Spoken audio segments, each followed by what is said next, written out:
Medyo paset na yung sun. Pero medyo cloudy. Kaya parang tatakpan lang siya ng ulap.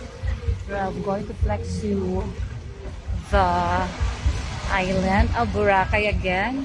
Tapos ang daming mga boats. Ang ganda ng mga boats nila. Diba? Ang gaganda. Of course, the coconut tree. Very beautiful one. Tapos, a lot of beautiful people around here. Tourists, locals. And, of course, as you can see, nag-enjoy talaga sila. Mga locals, lalo foreigners.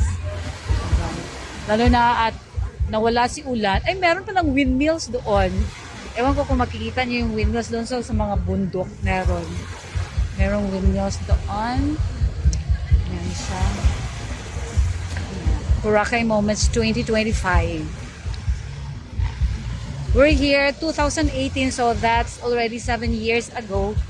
Yan, marami na talagang nadagdag na establishments. Lalo na dun sa bandang doon. Ito, Station 1 to eh. Ito dito, maganda dito kasi hindi masyadong maraming tao. Galing kami doon sa keyhole. Meron din keyhole dito sa sa Station 1.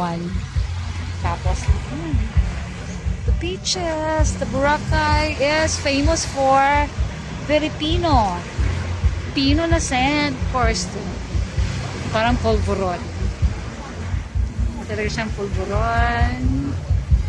Diba? Kasi hindi kami napigo. Nawalan kami ng kanina kasi ang lakas ng ulan. But nag-enjoy kami sa dalampasigan ng Boracay.